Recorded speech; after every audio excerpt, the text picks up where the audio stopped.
Hi, let's talk about the next generation NCLEX. This new NCLEX exam will be effective April 1st, 2023. One of the new next gen question types is the bow-tie item format.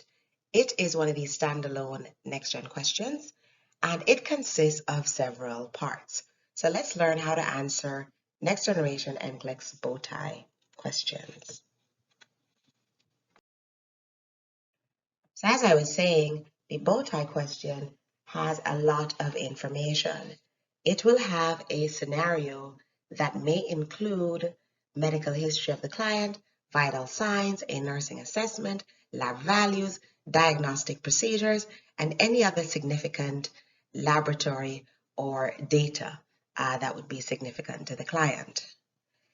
The actual item format consists of a diagram, and test takers will need to complete the diagram by identifying the potential client condition from recognizing cues, analyzing cues, and generating solutions as to what the possible client condition could be.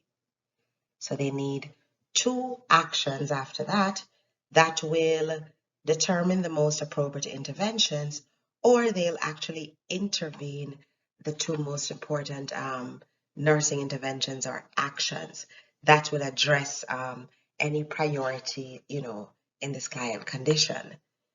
After that, we evaluate outcomes, or the diagram asks for you to complete or fill in two parameters that you will monitor as you implement these nursing interventions.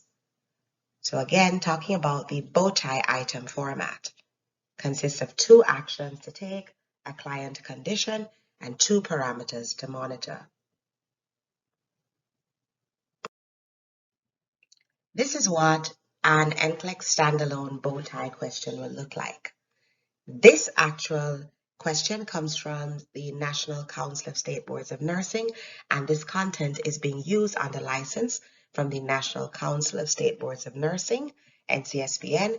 It's copyright 2022, NCSBN, all rights reserved. And I just want to remind you that Rnpntutors USA has no affiliation or ties to the National Council of State Boards of Nursing.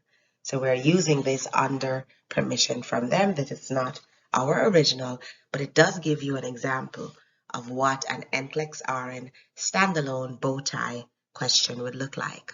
So this item format, as we said before, gives a lot of information. So in this question, it talks about the nurse in the emergency department is caring for a 79-year-old female client. We get a 1215 nurse's note that gives us information regarding the client having right-sided ptosis, facial drooping, right-sided hemiparesis, expressive aphasia. The client's adult child reports that the client recently had influenza. On assessment, the skin is warm and dry, lung sounds are clear, the client's apical pulse is irregular. Bowel sounds are active in all quadrants. The client is incontinent of urine 2 times in the emergency department. Adult child reports that the client is typically continent of urine. Cap refill is 3 seconds. Peripheral pulses are still palpable, 2+. Vital signs, temperature 97.5 Fahrenheit, pulse 126, respirations 18, BP high at 188/90. Pulse ox is 90% on room air. So again, just giving you the nurse's note information. Other information that's there includes the history and physical of the client and some lab results.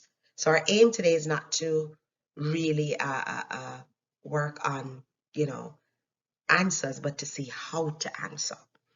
So I'm unable to click the history and physical, but just understand that this is a question type that includes a lot of information.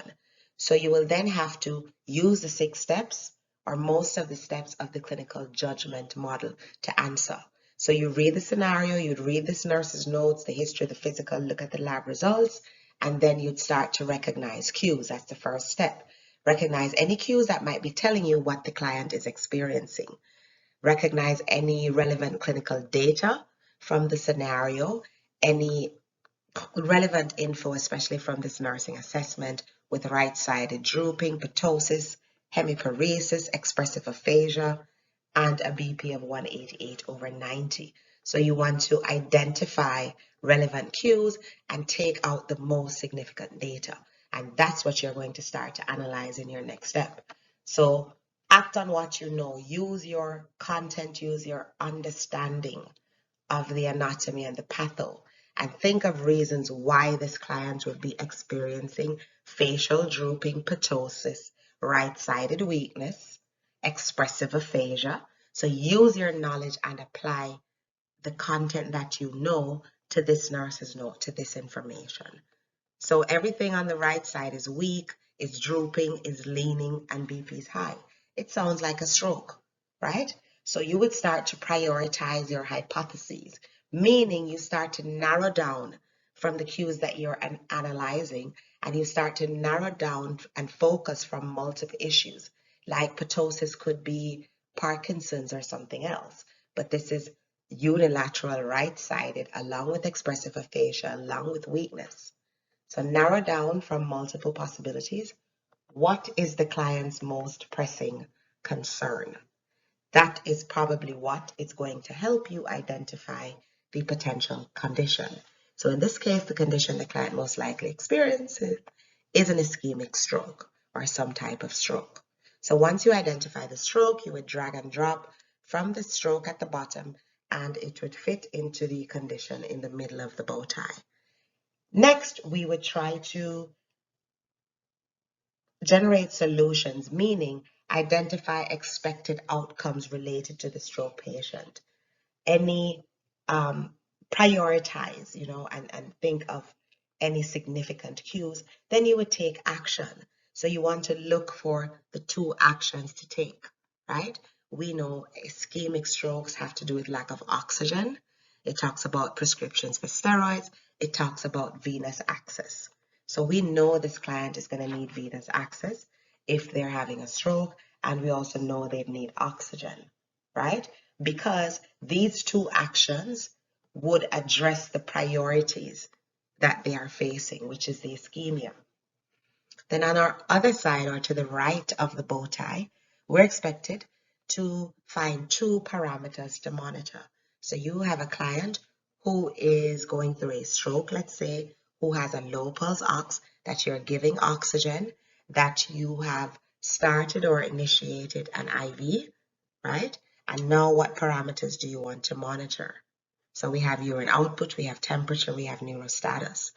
Temperature is always important, yes, but this is not so much an infectious process. Do we see fluid shifts when there's a stroke? Yes. So we'd want to monitor urine output. We, of course, would want to monitor neurostatus. So this is an example of how you should be thinking. What parameters will you monitor as you have implemented these interventions or taken these actions for this condition that the client is experiencing? So this is a quick way for you to utilize the clinical judgment steps in order to help you answer these next-gen NCLEX questions, as well as when you're studying. Choose a condition. Choose any condition that you're studying. In this case, we have stroke, but you could have chosen to study now hypoglycemia. Make your own bow tie. So put hypoglycemia as the condition. Think of actions you would take, right?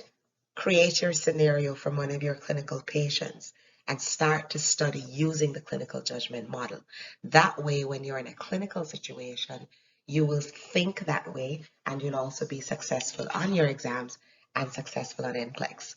So this is how to answer NCLEX standalone bow tie.